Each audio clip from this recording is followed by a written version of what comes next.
You know, people always joke about the restaurant business, like you open a cafe and you just expect to be sweating in the kitchen all day. But if you mention you run an Airbnb, Oh, yeah. Suddenly everyone pictures you just kicking back on a beach in Bali while the app basically prints money for you. right, exactly. But okay, let's unpack this because according to the hosting materials we're looking at today for our deep dive, that reality is shifting drastically, especially in places like the Blue Mountains. Oh, absolutely. I mean, Yeah. we are moving way past that old hands-off admin approach. Yeah. We're moving into this hyper-local, performance-driven management. And honestly, it fundamentally changes how the revenue works. Right. So to understand how to maximize that revenue, we first have to look at how owners are typically losing it. Right. I like to compare standard Airbnb pricing to like a static restaurant menu. Right. Treating your nightly rate as a set it and forget it number is just a massive mistake. Well, what's fascinating here is why that static pricing fails so spectacularly. I mean, the data shows owners notoriously underprice peak demand. Yeah, they just leave money on the table. Exactly. And they also, well, they completely miss shoulder period opportunities, those slightly off-peak times.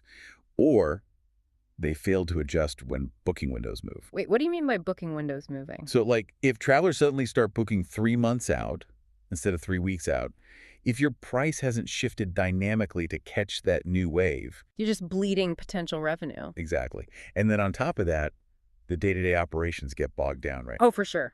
The inquiries, the arrival support, restocking. Yeah, and this is where the unseen mechanics really kick in.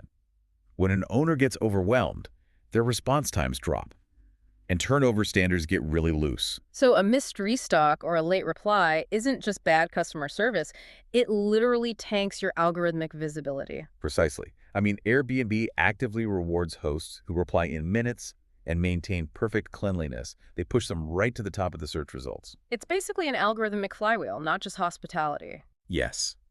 Eroding reviews means eroding your algorithmic rank, which, ultimately means zero revenue. Okay, so if generic set and forget it strategies fail, the pivot is to go extremely granular.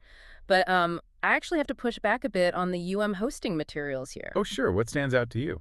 Well, they talk about managing properties differently down to the actual suburb level.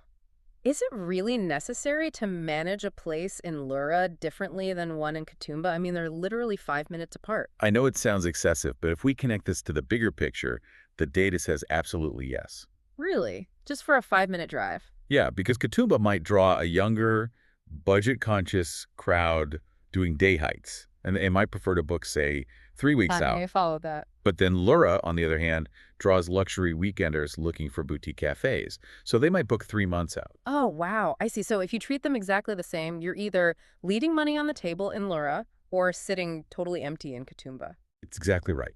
Relying on a broad, generic Blue Mountains average means you misprice your listing.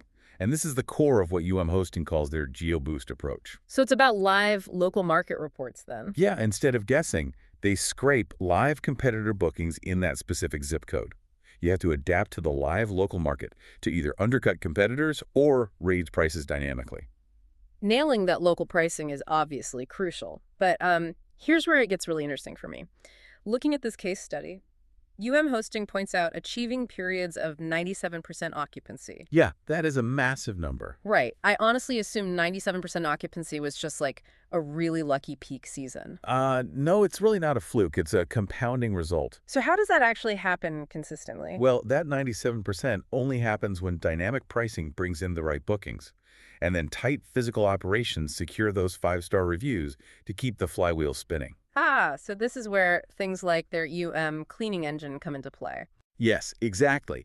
And it's important to understand it's not just hiring a cleaner. Right, it's coordinating them, ensuring guest-ready presentation. Yeah, and pairing all of that with proactive maintenance, like fixing a leaky faucet before the guest ever even sees it. So basically preventing the one-star review before it happens. Yes, which feeds right back into that algorithmic visibility we talked about. A structured system working in tandem completely outperforms reactive self-management. Where an owner is just running around putting out fires as they pop up. Exactly. So the big takeaway here for you listening is that combining hyper-local intelligence with really tight operational engines creates wildly outsized results. especially compared to coasting on broad stroke strategies. Yeah, it's the difference between merely holding the keys to a property and actively driving its performance. Absolutely. Which makes you wonder, if hyperlocal specialized management can so easily outperform massive national algorithms in the Blue Mountains, what other areas of your life or business are underperforming just because you're settling for generic national averages?